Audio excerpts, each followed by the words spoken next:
Maintenance logistics के जो तीन की एलिमेंट्स होते हैं, ह्यूमन रिसोर्स, सर्विस फैसिलिटीज़ और इन्वेंट्रीज।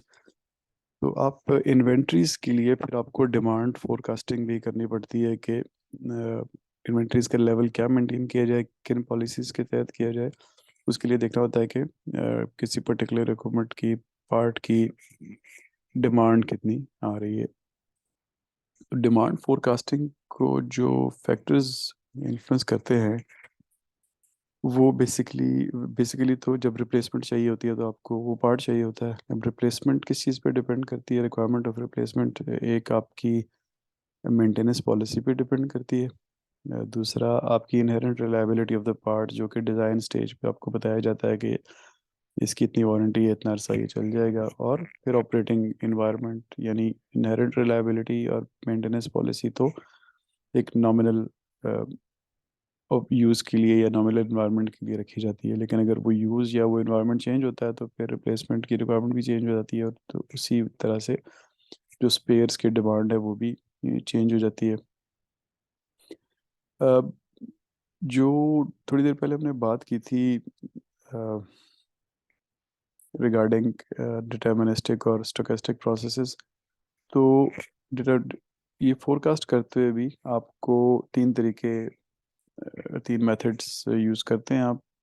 एक मेथड डिटर्मिनिस्टिक है, यानी वो जगह वो सिचुएशन जिसमें नंबर्स मौजूद हैं और रिलायबल हैं, और वहाँ पे एम्बिग्विटी कम है, तो वहाँ पे आप डिटर्मिनिस्टिक मेथड्स यूज़ करते हैं। For example moving averages. Moving average का मतलब होता है कि आप पिछले चार, पाँच जो मेंटेनेंस हुई है उनका डेटा ले लें और उसको उनकी उसकी एवरेज को थोड़ा बहुत मैनिपुलेट कर लें फॉर द नेक्स्ट टर्म, और उसके लिए कह दें कि इतनी डिमांड होगी हमारी। ये उन पार्ट्स की डिमांड की बात हो रही है जहाँ पे एम्बिग्विटी कम है और मोरलेस आप श्योर हैं कि इतनी ही होगी। स्टोकेस्टिक मॉडल्स जो होते हैं वो उन सिचुएशंस के लिए होते हैं जहाँ पे एम्बिग्विटी बहुत ज़्यादा है और आप क्लियरली गेस नहीं कर सकते, क्लियरली फोरकास्ट नहीं कर सकते, तो वहाँ पे आप मैथमेटिकल मॉडल्स इस तरह के यूज़ करते हैं जो कि स्टोकेस्टिक होते हैं। इनमें बेसिक फ़र्क ये होता है कि स्टोकेस्टिक में आप प्रोबेबिलिटी डिस्ट्रीब्यूशंस यूज़ करते हैं, यानी यहाँ प्रोबेबिलिटी आती है, और डिटर्मिनिस्टिक में अलजेब्रा के बेस पे काम हो रहे होते हैं, या स्टोकेस्टिक में प्रोबेबिलिटी की बात बेस पे हो रहते हैं। जैसे फॉर एग्जांपल उसमें दो तीन वेरिएबल हैं, आपके एक पर्टिकुलर पार्ट के फोरकास्ट में। एक वेरिएबल कितना अरसा वो मशीन चली, वो है। दूसरा वेरिएबल आपका जो अ, एक ऑपरेटर उसको चला रहा था वो कितना एक्सपीरियंस था। और तीसरा वेरिएबल के मौसम या इन्वायरमेंट क्या थी जिस दौरान वो चल रहा था। तो आप इन तीनों चीज़ों को अलग से एनालाइज करके उनकी प्रोबेबिलिटी डिस्ट्रीब्यूशन देखते हैं। यानी फॉर एग्जांपल जो वेदर था वो नॉर्मली डिस्ट्रीब्यूटेड भी हो सकता है कि रेगुलर विंटर्स और समर्स आई, या उसमें कोई सैलाब या साइक्लोन का जिक्र हो सकता है, वो नॉर्मली डिस्ट्रीब्यूटेड नहीं होगी, वहाँ पे कोई और डिस्ट्रीब्यूशन यूज़ होगी। इसी तरह कितना अरसा चली आपकी इक्विपमेंट, वो नॉर्मली डिस्ट्रीब्यूट भी हो सकता है, रेगुलर 8 8 घंटे चलती रही, या बीच में ब्रेकेजेस आई, बीच में स्पेशल टाइम्स आए, तो वो नॉर्मल डिस्ट्रीब्यूशन नहीं भी हो सकती, कोई और बेटा या ट्रायंगुलर या कोई और डिस्ट्रीब्यूशन हो सकती है। इसी तरह हर वेरिएबल की एक डिस्ट्रीब्यूशन होगी। उन डिस्ट्रीब्यूशन के को आप देखेंगे कि कौन सा वेरिएबल फाइनल आउटकम को कितना इन्फ्लुएंस करता है, उस इक्वेशन की बेस पे आप एक स्टोकेस्टिक मॉडल बनाएंगे। और तीसरा जो डिमांड फोरकास्ट का मेथड है वो ब्लैक बॉक्स मेथड होता है, जिसमें बेसिकली कुछ भी नहीं पता होता, बस इनपुट होती है और आउटपुट होती है। तो ब्लैक बॉक्स जो सिचुएशंस होती हैं इंजीनियरिंग में, हम ब्लैक बॉक्स इस चीज़ को कहते हैं कि हमें इनपुट भी पता है, हमें आउटपुट भी पता है, लेकिन हमें ये नहीं पता कि अंदर प्रोसेस क्या है जो ये आउटपुट निकाल रहा है। तो उस केस में फिर आप मुख्तलिफ मैथमेटिकल मॉडल्स हैं, जैसे मार्कोव चेन एक स्टैंडर्ड मॉडल है जिसमें पुराने डेटा को यूज़ नहीं करते आप, और विदाउट हिस्टोरिक डेटा प्रेडिक्ट करने की कोशिश करते हैं। तो डिमांड फोरकास्टिंग मुख्तलिफ तरीक़ों से हो सकती है। जनरली सब तरीकों में कुछ इन्फॉर्मेशन यूज़ होती है, जैसे आपके सामने ये लिखा हुआ है लेफ्ट साइड वाले डायग्राम में कि mean cumulative failure MCF increases with time. यानी इक्विपमेंट की जब एज कम होती है तो उसकी जो फेलियर की प्रोबेबिलिटी एक तो कम होती है। यानी ये जो आपकी डायग्राम जा रही है ना, आपका जो एक कर्व जा रहा है नीचे से ऊपर की तरफ, एक तो कम होती है, दूसरा वो टाइटली डिस्ट्रीब्यूटेड होती है, यानी अ, उसकी स्टैंडर्ड डेविएशन बहुत ज़्यादा नहीं होती। 3-4 महीने के अंदर अंदर आप फेयरली बता सकते हैं कि ये अगर मेरे पास 100 पंप लगे हुए हैं तो ज़्यादा से ज़्यादा 2 पंप फेल होंगे, क्योंकि ये सारे रिलायबल पंप हैं और नए हैं। लेकिन जो ही 3-4 साल गुजर जाते हैं, फिर आप 2-4 पंप नहीं कह सकते, फिर आप कहते हैं नहीं अब तो 3-4 साल गुजर गए, तो 10-12-15 पंप भी फेल हो सकते हैं। तो वहाँ पे आप देखें तो स्टैंडर्ड डेविएशन बढ़ गई मीन क्यूमुलेटिव फेलियर की। एक तो क्यूमुलेटिव फेलियर हो भी ज़्यादा गया क्योंकि ये कर्व आपका ऊपर जा रहा है, और उसकी प्रोबेबिलिटी भी बढ़ गई। और इधर साथ वाला दूसरा राइट वाला आप डायग्राम देखें तो इसके नीचे लिखा हुआ है spares with low mean cumulative failure, यानी जिसका क्यूमुलेटिव फेलियर कम है उसकी रिलायबिलिटी ज़्यादा है, आर स्लो मूविंग। यानी ये जो आपका 3 आपकी कर्व्स बने हुए हैं, इनमें जो सबसे नीचे वाला कर्व है C, इसको आप देखें तो एक तो ये फेल कम हो रहा है टाइम के साथ। इसका मतलब है कि अगर आप इसकी इन्वेंट्री मेंटेन करेंगे इस पार्ट की, तो ये मूव नहीं होगा, ये आपके स्टोर में ही पड़ा रहेगा बहुत अरसा, क्योंकि इसकी फेलियर की प्रोबेबिलिटी बहुत कम है। इसके ऑपोजिट आप A को देखें तो उसकी MCF कम है, अ, और वो जल्दी फेल होने के इसके इम्कानात हैं। इसका मतलब है कि वो आपके स्टोर में पड़ा नहीं रहेगा, बहुत जल्दी कोई ना कोई उसकी डिमांड कर लेगा, क्योंकि उस जगह जो पार्ट लगा हुआ था वो फेल हो जाएगा, और यानी कि वो फास्ट मूविंग पार्ट है। तो बेसिकली आपको डिमांड्स की टर्म में 3 किस्म की चीज़ें मिलेंगी। फास्ट मूविंग स्पेयर्स होंगे, मीडियम मूविंग स्पेयर्स होंगे, और स्लो मूविंग स्पेयर्स होंगे। ऑब्वियसली फिर आपने the number of spares that you have to keep in inventory, वो फिर सबका एक जितना नहीं रखना होता। फास्ट वालों को ज़्यादा रखना होता है, मीडियम वालों को उनसे कम रखना होता है, और स्लो वालों को सबसे कम रखना होता है, या रखना ही नहीं होता। और जस्ट इन टाइम, अगर क्रिटिकलिटी बहुत ज़्यादा नहीं है तो जस्ट इन टाइम ऑर्डर कर देते हैं उसको। मेंटेनेंस इन्वेंट्री मैनेजमेंट, ये आप किस लिए करते हैं? आप इसलिए करते हैं कि टाइम पे आपको स्पेयर पार्ट्स अवेलेबल हों। और इस ये मैनेजमेंट जो है, इसमें बेसिकली आपकी 2 चीज़ें इंपॉर्टेंट होती हैं, एक सिलेक्शन ऑफ द सप्लायर्स और दूसरा ऑर्डरिंग पॉलिसीज़। इस जो सप्लायर सिलेक्शन है ऑब्वियसली वो एक टेक्निकल डिसीजन है, और वो मिडिल मैनेजमेंट या टॉप मैनेजमेंट करती है। स्ट्रेटेजिक डिसीजन भी हो सकता है depending on the size of business that supplier would have. और ये जो आपकी ऑर्डरिंग पॉलिसीज़ होती हैं, ये इन्फ्लुएंस करती हैं आपकी इन्वेंट्री लेवल्स को, और फिर ऑब्वियसली फिर कॉस्ट ऑफ इन्वेंट्री को भी इन्फ्लुएंस करती हैं। तो जो इन्वेंट्री लेवल्स आपने रखने होते हैं उनको मेंटेन करने के लिए आप जो पॉलिसीज़ बनाते हैं, उनमें आपने 3 चीज़ें एड्रेस करनी होती हैं। एक चीज़ ये कि कब ऑर्डर करें, व्हेन टू ऑर्डर, यानी टाइम। फिर हाउ मच टू ऑर्डर, कितना ऑर्डर करें, यानी क्वांटिटी। और तीसरी चीज़ के कुछ चीज़ें जो फास्ट मूविंग हैं, कुछ इंटरमीडिएट मूविंग हैं, कुछ स्लो मूविंग हैं। तो ये कोऑर्डिनेशन कैसे करें कि ये सब हमें एक टाइम पे मिल जाए, क्योंकि जब आपने TAM करना है या कोई रिलेटिवली बड़ी मेंटेनेंस एक्टिविटी करनी है, तो उसमें तो हर तरह के आइटम चाहिए होंगे, तो वो कोऑर्डिनेशन ऑर्डर्स की कैसे करें। तो ये आपके सामने जो 3 डायग्राम बने हुए हैं लेफ्ट साइड पे ऊपर, जो डायग्राम है इसमें टाइम्स फिक्स्ड है। आप देखें तो और 2T और 3T और 4T में डिस्टेंस बराबर है। पहले T पे आप थोड़ी क्वांटिटी ऑर्डर कर रहे हैं, दूसरी T पे थोड़ी ज़्यादा कर रहे हैं, तीसरी T पे थोड़ी और ज़्यादा, और चौथी T पे और ज़्यादा, क्योंकि ये टाइम बढ़ रहा है और MCF बढ़ता जा रहा है, तो डिमांड बढ़ती जाएगी, फेलियर ज़्यादा होते जाएंगे। पहले शुरू में बहुत कम फेलियर्स हैं, तो आपने पहले क्वार्टर में सिर्फ 2-3 पार्ट ऑर्डर कर दिए। टाइम गुजर गया, MCF बढ़ गया, दूसरे क्वार्टर में ज़्यादा फेलियर्स के इम्कानात हैं, तो आपने ज़्यादा ऑर्डर कर दिया एंड सो ऑन। तो आखिरी क्वार्टर को अगर आप देखें उसमें सबसे ज़्यादा ऑर्डर किया, क्योंकि अब एमसीएफ बहुत बढ़ गया है और ज़्यादातर पार्ट अब फेल होने के करीब है।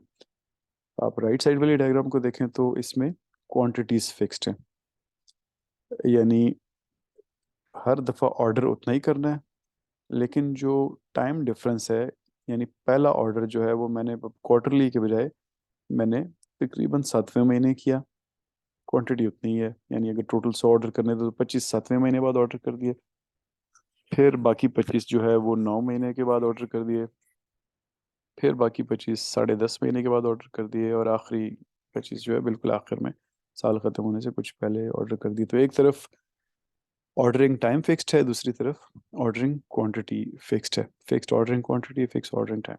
और जो तीसरी डायग्राम है ये आपको ये बता रही है कि आप इन दोनों चीज़ों को अ, इकट्ठे कैसे अचीव करते हैं, कि आपकी स्लो मूविंग, फास्ट मूविंग और इंटरमीडिएट मूविंग चीज़ें आपको टाइम पे मिल जाए। तो ये जो ब्लू स्क्वायर है ये आपके फास्ट मूविंग आइटम्स हैं, जो आपका सफ़ियर है या सर्कल है ये मीडियम मूविंग आइटम्स है, और जो ट्रायंगल है ये स्लो मूविंग आइटम्स हैं। तो आप स्लो मूविंग आइटम्स को अ, नहीं, ये थोड़ा डायग्राम गड़बड़ है आपकी। जो ये जो स्क्वायर है it is a slow moving item, और ट्रायंगुलर जो है ये फास्ट मूविंग आइटम है। तो आप फास्ट मूविंग आइटम्स को रेगुलरली ऑर्डर करते रहते हैं, स्लो मूविंग आइटम्स को 2-3 इंटरवल्स छोड़ के, टाइम इंटरवल्स छोड़ के ऑर्डर करते हैं। और अ, अ, इसका आउटकम फिर ये होता है कि आपको जो आपको टाइम जिस टाइम पे चाहिए होती है इन्वेंट्री, वो उस टाइम पे, चाहे वो फास्ट मूविंग हो, चाहे स्लो मूविंग हो, या चाहे इंटरमीडिएट मूविंग हो, वो उस टाइम पे आपको मिल जाती है। इसको हम कहते हैं joint replenishment of different items. Different का मतलब कि फास्ट, मीडियम और स्लो मूविंग। अब इन्वेंट्री मैनेजमेंट में जो डिसीजन प्रॉब्लम्स हैं, यानी वो कौन कौन सी चीज़ें हैं जिन पे आपने फैसला करना है, वो क्या है। तो ओवरऑल देखें तो आपका ऑब्जेक्टिव फंक्शन जो है, यानी आपने ये टाइम और क्वांटिटी जो डिसाइड करनी है, वो यूजुअली क्या है, एक्सपेक्टेड टोटल इन्वेंट्री कॉस्ट। यानी मुझे टोटल इन्वेंट्री कितने में पड़ रही है, मेरा गोल ये है, उसको मिनिमाइज करना है हमने। उसके लिए हमने टाइम टू ऑर्डर या क्वांटिटी टू ऑर्डर करनी है। अब इसके फिर इस ऑब्जेक्टिव फंक्शन के, यानी कम से कम कॉस्ट रखनी है। इसके मुख्तलिफ कंपोनेंट्स हैं। पहला कंपोनेंट है ऑर्डरिंग कॉस्ट, यानी मुझे ऑर्डर करना कितने में पड़ रहा है। This obviously depends on the quantity ordered, यानी क्यू प्लस एडमिनिस्ट्रेशन कॉस्ट। जैसे आप कोई चीज़ ऑर्डर करते हैं तो फिर उसकी ऑब्वियसली बहुत सारी एडमिनिस्ट्रेशन कॉस्ट होती है। और जो इक्वेशन बनती है आपकी, वो बनती है ए, यानी administration cost plus B multiplied by Q. Q कितनी क्वांटिटी की, और B is the price per spare part. तो इसको हम कहते हैं ऑर्डरिंग कॉस्ट। फिर इन्वेंट्री होल्डिंग कॉस्ट हमें देनी पड़ती है, ऑब्वियसली, जिसका मतलब है कि इन्वेंट्री आपने अपने पास रोक के रखी हुई है तो उसकी कितनी कॉस्ट है। वो उसका फार्मूला है एच वाई, जिसमें एच जो है वो होल्डिंग कॉस्ट पर आइटम है, पर यूनिट टाइम। यानी एक आइटम है तो उसको एक महीना होल्ड करने की कितनी कॉस्ट है, अपनी इन्वेंट्री में रखने की कितनी कॉस्ट है, multiplied by the duration of the time for which it stage in your inventory. यानी महीने में महीना उसको होल्ड करना जो है, उसकी कॉस्ट फर्ज करें 100 रुपया है, तो 12 महीने होल्ड करेंगे तो 1200 रुपये उसकी होल्डिंग कॉस्ट हो जाएगी।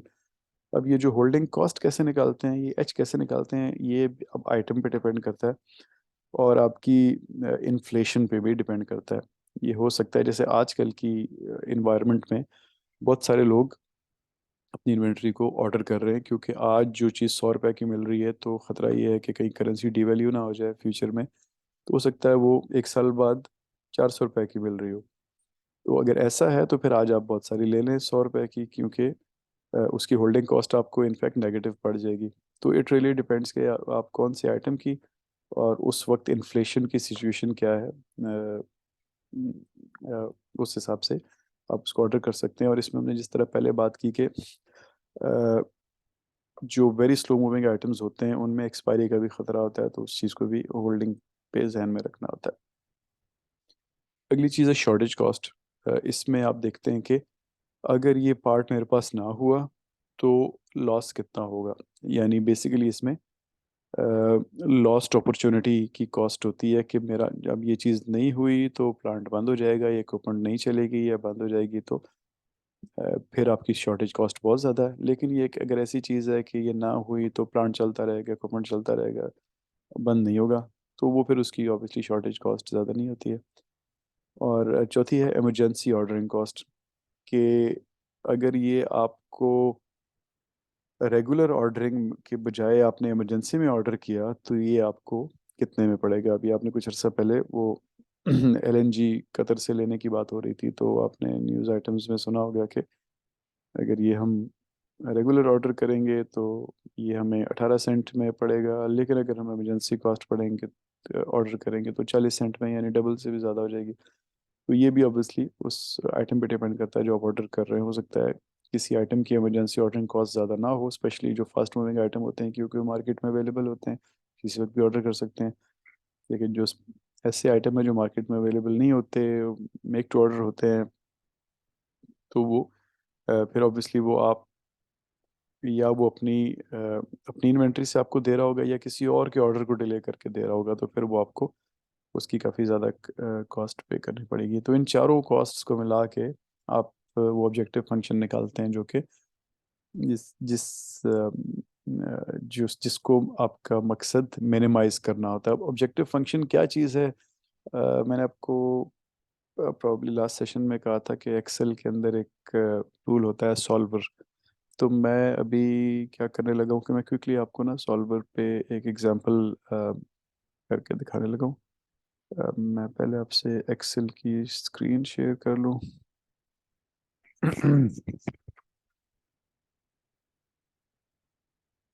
अच्छा, ये आई होप कि अभी आपको एक्सेल की स्क्रीन नज़र आ रही है। तो ये एक ब्लैंक शीट है, तो इसमें मैं लिख रहा हूँ फॉर एग्जांपल मैं मेंटेनेंस की सर्विस देता हूँ। तो मैंने एक कैपिटल इक्विपमेंट खरीदा, तो मैंने एक चीज़ खरीदी जिससे मैं मेंटेन करता हूँ। फॉर एग्जांपल वो कोई टेस्ट इक्विपमेंट है, फॉर एग्जांपल कोई वेल्डिंग मशीन है, तो कैपिटल कॉस्ट मेरी फर्ज करें 1 मिलियन है, 1000 मेरी कॉस्ट है। अब मेरे पास जो जिस एरिया में मैं काम कर रहा हूँ वहाँ पे जिस चीज़ को मैंने मेंटेन करना है उसके यानी वो 500 लोगों ने ख़रीदी हुई है, तो लेट्स से कि मैक्सिमम पॉसिबल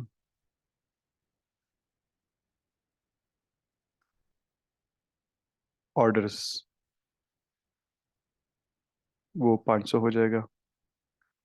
और मैं अपनी कॉस्ट कितनी रखूं एक मेंटेनेंस एक्टिविटी की, तो कॉस्ट ऑफ मेंटेनेंस इसको मैं अभी फ़िलहाल रैंडमली लिख देता हूँ, फ़र्ज़ करें 100। और अब मैं देखना ये चाहता हूँ कि मैं कितने अरसे में अपनी कैपिटल कॉस्ट रिकवर कर लूँगा। तो मैं चाहता मैं ये हूँ कि मैं 1 साल में रिकवर कर लूँ, तो मैं यहाँ लिख देता हूँ रिकवरी पीरियड। क्योंकि हम 1 साल की बात कर रहे हैं, तो इधर हम possible maximum possible orders per month कर देते हैं, ताकि हमें पता चल जाए कि मुझे कितने ऑर्डर्स कितने में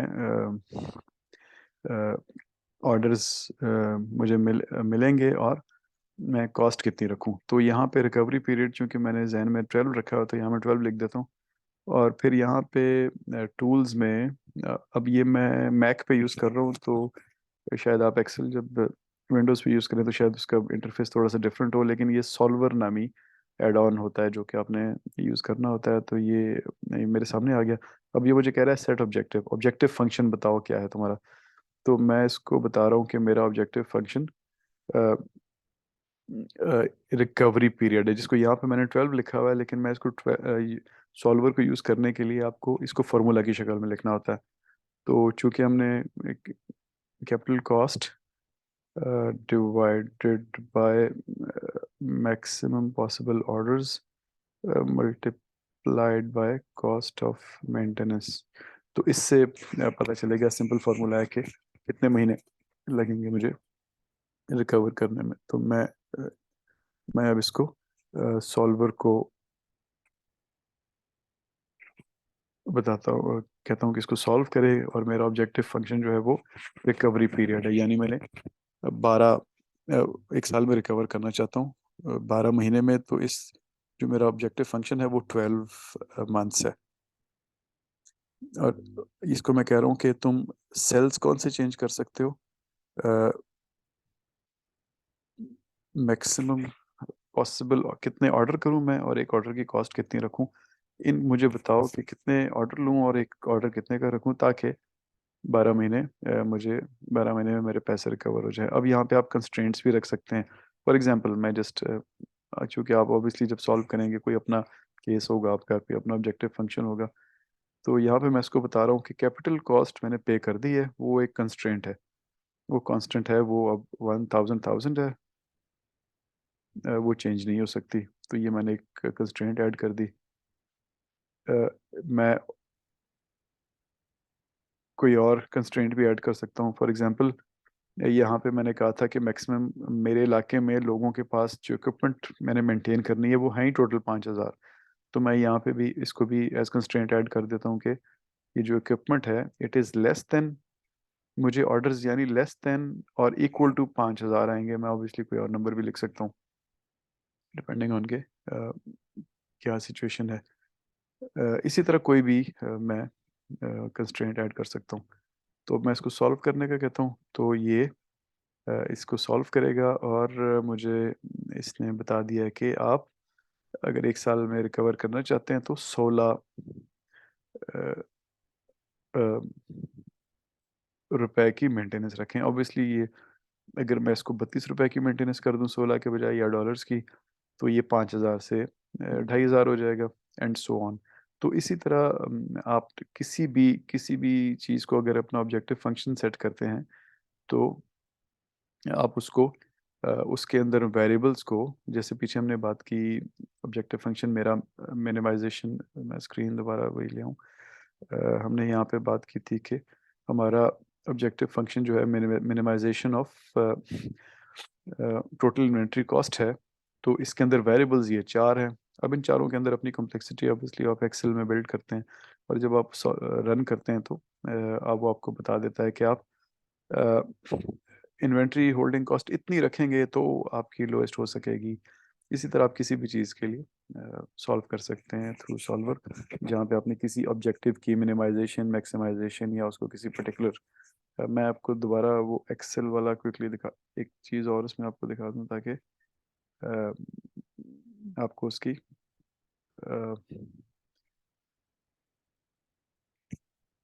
फंक्शनैलिटी का थोड़ा आइडिया हो जाए।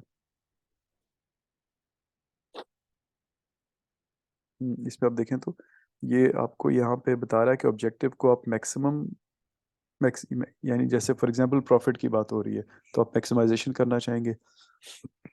हम जिस केस की बात कर रहे हैं कॉस्ट ऑफ मेंटेनेंस, वो उसको मिनिमाइज करना चाहते हैं तो मिनिमम सेलेक्ट कर लेंगे। जो मैंने एग्जांपल बताई आपको 12 महीने में पैसे रिकवर करने की, उसमें आप पर्टिकुलर फिक्स रखना चाहते हैं।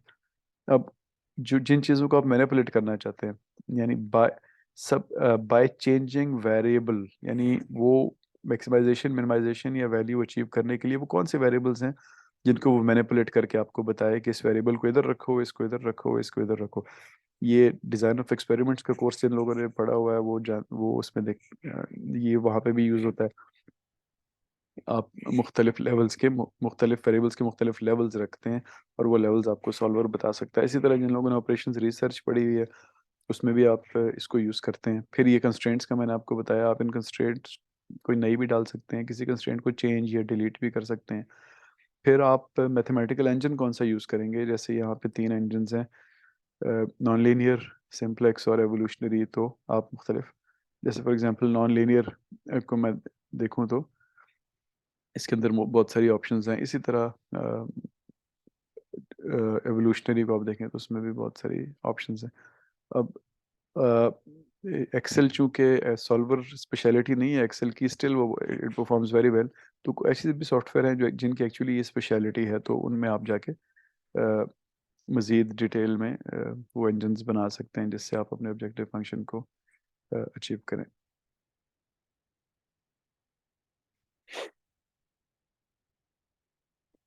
अच्छा जी, जो अभी तक जो हमने बात की इन्वेंट्री की, डिसीजन मेकिंग की, ये तो जनरली स्पीकिंग उस इन्वेंट्री की हम बात कर रहे हैं जो बाहर से खरीदनी है ना, क्योंकि हम होल्डिंग की कॉस्ट की बात कर रहे हैं, एक्विजिशन की कॉस्ट की बात कर रहे हैं, वगैरह वगैरह। रिपेयरेबल आइटम्स की जो इन्वेंट्री होती है उसमें कुछ एडिशनल कंसिडरेशंस होती हैं। रिपेयरेबल मतलब कि ये कहीं बाहर से नहीं आनी, आपने ही अपनी पुरानी चीज़ को ठीक करके एक स्टोर में रख दिया। तो उसमें मुख्तलिफ एडिशनल कंसिडरेशंस होती हैं, जिनमें कुछ यहाँ लिखी हुई हैं, जैसे arrival rate of failed items, कितने आइटम मुझे मिलते हैं ख़राब जिनको मैं ठीक करके इन्वेंट्री में वापस डालूँ। अवेलेबिलिटी ऑफ न्यू और रिपेयर्ड पार्ट्स, मार्केट में आपके पास अवेलेबिलिटी या आपके अपने स्टोर में अवेलेबिलिटी कितनी है। फिर कैपेसिटी ऑफ रिपेयर फैसिलिटी, आप जो रिपेयर करते हैं वो एक दिन में, एक महीने में, एक साल में कितने रिपेयर कर सकता है। फिर आप सिस्टम के जिस सिस्टम की बात हो रही है जिस पे आपने पार्ट लगाना है, उसके परफॉर्मेंस मेजर्स क्या हैं, यानी फिल रेट, बैक ऑर्डर्स कितने हैं, सिस्टम अवेलेबल कितने ऐसे रखना है। फिर optimal number of spares in the system, आपको एक्चुअली स्पेयर्स चाहिए कितने हैं। फिर where to stock the repaired items, जैसे हमने थोड़ी देर पहले बात की कि रिपेयर्स, रिपेयर फैसिलिटीज़ जो हैं वो सिंगल एचलॉन भी हो सकती हैं, यानी जिधर प्लांट है उधर ही रिपेयर फैसिलिटी है। तो वो उसका एचलॉन एक ही होता है, मल्टीपल भी हो सकती हैं, जैसे आपने आपका प्लांट और जगह पे है, रिपेयर फैसिलिटी और जगह पे है, या प्लांट और जगह पे, रिपेयर फैसिलिटी मल्टीपल जगहों पे है, तो फिर आप उसको कहाँ स्टॉक करेंगे, किस वेयर हाउस में स्टॉक करेंगे।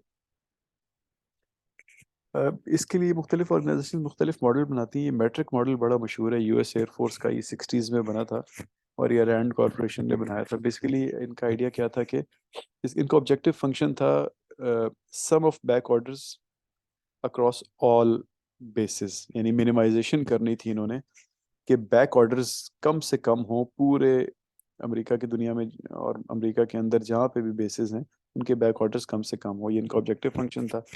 और वो क्या करता है, it determines for every item in the system the optimal stock level eight which each of the several different bases which may be different in terms of item demand rate and other characteristics and the supporting depot, यानी कि तमाम जगहों पे जितने भी इनके basis हैं उनमें हर आइटम की का स्टॉक लेवल कितना रखना है, उसको ये मैट्रिक मॉडल कहते थे। आप इसको कहते हैं, सॉरी, इसको सर्च करें आपको इंटरनेट पे, इसके लिए बहुत बड़ी बड़ी डॉक्यूमेंट्स मिल जाएगी। बहुत बहुत कॉम्प्रिहेंसिव मॉडल है, और इसी तरह के मॉडल फिर अब हमारे पाकिस्तान एयरफोर्स भी यूज़ करती है, बहुत बहुत सारी एयरफोर्सेस दुनिया में यूज़ करती हैं, और इसको बेंचमार्क करके इंडस्ट्री भी इस्तेमाल करती है। अब एक एक और डिफरेंट सिनेरियो ये है कि आप आफ्टर सेल सर्विसेज की मेंटेनेंस लॉजिस्टिक्स कर रहे हैं, जैसे हमने थोड़ी देर पहले बात की ना कि कोई रेफ्रिजरेटर आप बना रहे हैं, कार्स बना रहे हैं, तो आपने उसके लिए आफ्टर सेल सर्विसेज देनी है, तो उसका मेंटेनेंस लॉजिस्टिक्स का मॉडल ज़रा डिफरेंट होता है, क्योंकि बहुत जगहों पे आपकी फैसिलिटीज़ फैली होती हैं और उसके लिए हर जगह पे लोग चाहिए होते हैं, तो उसमें फिर आपने बहुत सारी चीज़ें देखनी होती हैं। अब इस तरह की जो आफ्टर सेल सर्विस होती है उसकी कॉस्ट बहुत ज़्यादा होती है, ये भी मेंटेनेंस लॉजिस्टिक्स है। तो आप फिर सबसे पहले अपना आपका जो ऑब्जेक्टिव फंक्शन होता है वो कस्टमर सर्विस का लेवल क्या रखना है आपने। Customer service objectives and goals आपने कुछ रखने होते हैं जिसकी बेसिस पे आप अपना नेटवर्क बनाते हैं। जैसे आपने सुना होगा, पाकिस्तान में हम एक बात करते हैं कि आप सुजुकी या टोयोटा ले लें, क्योंकि हर मैकेनिक उसको ठीक कर सकता है, या आप सुजुकी या टोयोटा या होंडा ले लें क्योंकि पाकिस्तान के हर बड़े शहर में उनकी रिपेयर फैसिलिटी है। लेकिन जब आप कोई और गाड़ी लेते हैं, जैसे आप आजकल पेजो बहुत अच्छी गाड़ी है मार्केट में, या इसी तरह और एसयूवीज आई हुई हैं, ये एफ के या एमजी या किया या युंडे की, उनका उनकी रिपेयर फैसिलिटीज़ कम है, तो उन्होंने बेसिकली अपना customer service objective and goals जो है कुछ और सेट किए हुए हैं, और टोयोटा, सुजुकी और होंडा ने कुछ और सेट किए हुए हैं। तो अकॉर्डिंगली फिर उन्होंने अपनी फैसिलिटीज़ का नंबर और उनकी एक्सटेंट डिसाइड की है। तो जब आप गोल सेट करते हैं फिर आप सप्लाई चेन नेटवर्क बनाते हैं। सप्लाई चेन नेटवर्क जो है वो उसकी कन्फिग्रेशन मुख्तलिफ होती है, जैसे फॉर एग्ज़ाम्पल आपका